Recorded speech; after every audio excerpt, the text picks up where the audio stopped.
Hey, welcome back. This is a Military Illumination. I'm your host, Gary. And today, what we're going to be talking about is medical, dental, and life insurance benefits. This podcast is mainly for high school students who are considering a military career or who's being harassed by the recruiters, or just in general, high school seniors who's looking to figure out what their future looks like. And a lot of times, they run into a military recruiter and it's game over. It's also for people who know someone, a high school student or a student, or even their family or friends, but also for people who just want to know the truth about the military. Maybe the person is, if you're currently in the military, you're not quite sure what you got yourself into, or things are happening to you, you're thinking that it's isolated to you. This is a podcast is for you as well. It's just going to illuminate the things, the issues, and the problems within the military that are not being addressed by the recruiters or the military or our government, either directly or indirectly, so that a person who's considering their options for future employment and they're considering military will have all of the facts in order to make an informed decision. Because I believe that if you make a decision based on all the facts, good and bad, then the decision you're making is going to basically align with what you're trying to achieve, and it's going to be a more successful move for you, like a better term. So today we're going to turn the lights on the benefits of medical and dental and life insurance at the military. So we're just going to take it apart. We're going to show you what it's about, what you can expect, and what it's not. It has to do I should say, with military retirement as well. Because this whole segment, last couple of episodes is about military retirements. So I'm a military brat. My father was in the military. And at one time, it used to be it was free. It was, you retire, you get everything for free. Even when I even go to conversation with my mom and comparing of just the cost of things inside the commissary versus things that are outside.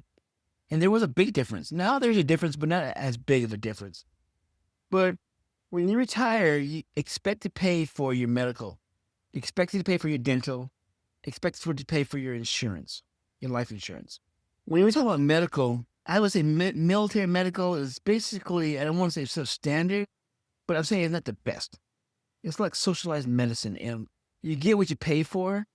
And over the years, the VA hospital has taken a lot of hits for their poor performance of veterans.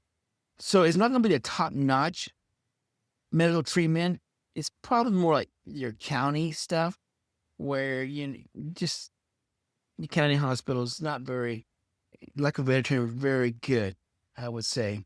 You might be saying, why are you talking bad about these things, about the military? Why'd you join? The bottom line is that when you join the military and they're saying that you can get medical, and you can get dental, and get life insurance, you're always going to compare it to what you know. What you know is the civilian sector. And so you're going to take what you know about medical and dental and for the civilian sector, and you're going to overlay it with the military. But I believe that's where you can go wrong. That's where you're led astray, because it isn't the same. Medical, the main reason it's not the same because there's something called malpractice. Medical malpractice means that if a doctor makes a mistake or it have a misdiagnosis, doesn't make it wrong, and that can cost you. They have malpractice insurance, right? You can sue your doctor. You can sue the hospital for wrongful death of a loved one, for inappropriate medical care. Just by that standard, you can expect the standard of care, level of care, to be heightened. But it's not so with the military. Remember the four nasties? The Ferris Doctrine leading the way, then the civilian courts, which supports the military regardless. Then there's your congressional leaders who basically passes the laws which prevents the military enlisted person from, or even, for lack of a better term, military personnel from holding the military accountable. So when there's no accountability, what do you think the quality of care is going to be? The Ferris Doctrine was made of three 3 cases, and all of them, 2 of them were medical related. Whereas if what happened to them soldiers in the civilian sector, they would have had standing to bring a legal civilian suit against the doctors in the hospitals. But not so far with the military or even the Department of Defense. When there's no accountability, what do you think the standard of care it will be? I would say next to nothing. Dental's the same thing. You got to pay for it. You pay for what you get.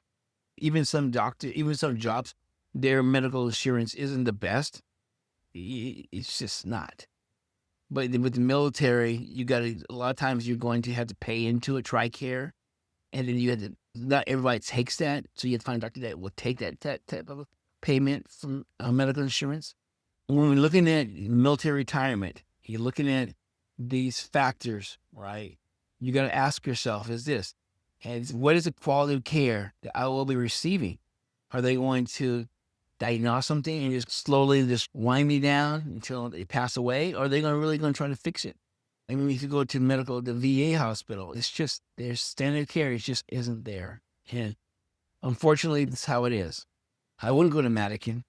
I would not. Don't take me to Madigan. Don't take me to that place.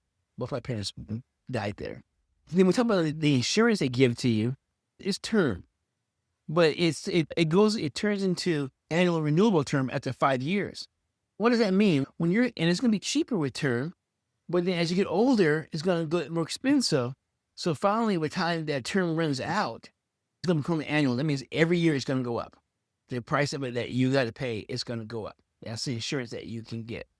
It's better to just get your own term life insurance outside of the military and keep it for a long period of time. Because what's going to happen is that with the military that you get from the Department of Defense, it starts out good because it's going to be cheap, but then it's going to triple and quadruple in price till eventually you cannot afford it, or you get whole life, which is just as bad. So the benefit of retiring with full medical benefits is clouded based on the quality of the medical and dental and the life insurance, based on longevity and the guarantees. Yes, at one point in time, when you retire in the military, you get full benefits. You get commissary privileges, you get all of that. Now you have to pay for it. Is it really a benefit that you have to pay for? People may argue it's probably cheaper, or there's some loopholes, or you can go to your own doctor. I have it. I can go to VA and get me a doctor, but I will not go there. I will not go there. I would say basically making the connections is that as a military child, I saw the benefits where it was free. Then I also saw that my dad didn't have the life insurance, mainly because for the military, which would have had a lot amount to receive his benefits, had he retired. It should have just went to her automatically. But no, you had to pay into it to be able to insurance policy to that it will continue on the benefits. So when a person dies, when the service member dies, the benefit stops for the spouse and their families. Yes, there's certain things that they can have, there's certain things they can go to the VA to get, but it's not going to be, or they can get their Social Security, but it's not going to be the same. Once again, it's an example of what the military takes care of their needs first. They offer these things as a lure to get people to come in. If you're not worried about quality, if you're not worried about longevity, if you're not worried about whether or not they're going to follow through on it, if you're not worried about if you got to pay into it, then it's okay. It's good for you. But when you're factoring everything in, doesn't it make sense to look at all the evidence to decide whether or not this military career, I don't want to call it a career, option, is viable for you? So as you look at things, I would say the medical for me was, when I went in for my knees, they did this experimental surgery on me. They drilled into my kneecap to build up collagen, right? It was something that they were trying to do. It was experimental. I said, okay, whatever. I just knew I just needed to have something on my record to show that I had issues that was created by the military. I had gotten out almost 10 years, I don't know, 15 years. This thing kept popping out of my knee. It was like, it'd be floating. There's something that was floating around in my knee. And it would like prevent my knee from bending until I popped it out, until I moved that little object in my back of my knee out of the way. Then I get free movement. Meant to get to the problem where I had to get it taken out. I went to a civilian doctor, my orthopedic, doctor that I had, and they went in and they removed it. And it was funny though, because when they removed it, this thing was just floating around in there. It was like a rock. It was calcium.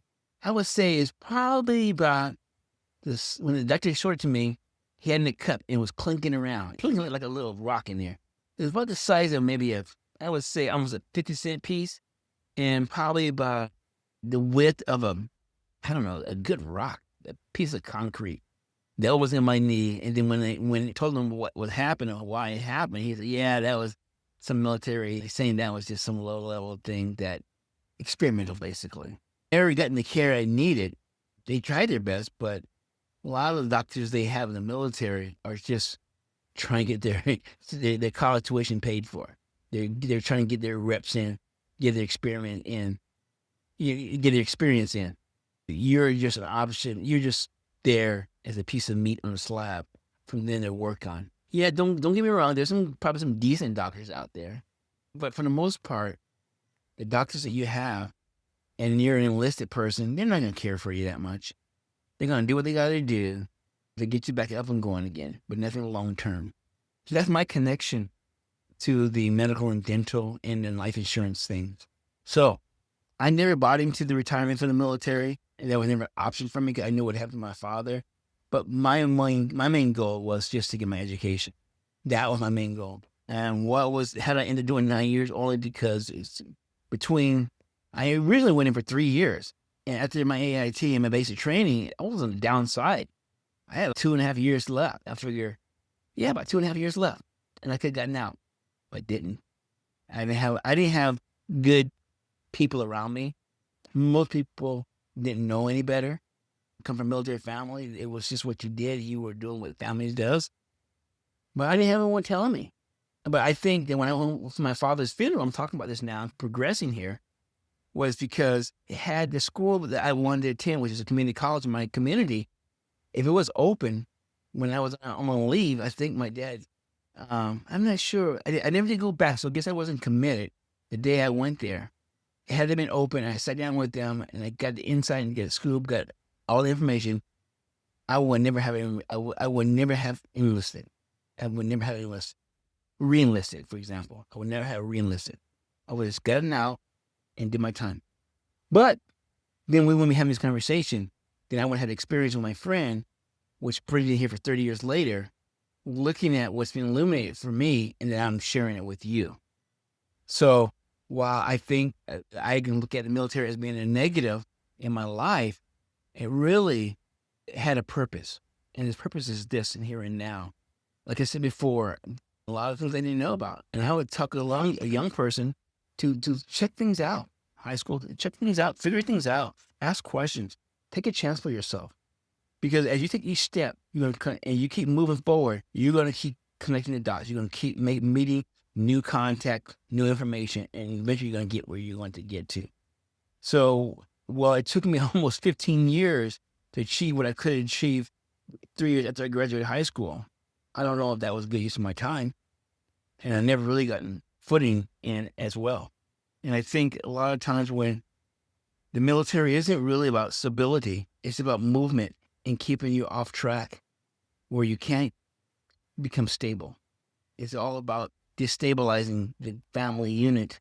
Like I said before, for some reason, they kept trying to get me to the East Coast where I'm from the West Coast. So, make a long story short, that's kind of it. So, the benefits is only as good as the outcome. You got to know what you want and how you plan to get it, right? A lot of jobs have medical and dental benefits, but the better jobs have better benefits. The jobs that are lesser, even though they may have these benefits, it may not be as quality as if you went with a major corporation and you were a upper management. Okay. So I'm going to turn the lights off on this medical dental life insurance benefits as it applies to the military retirement.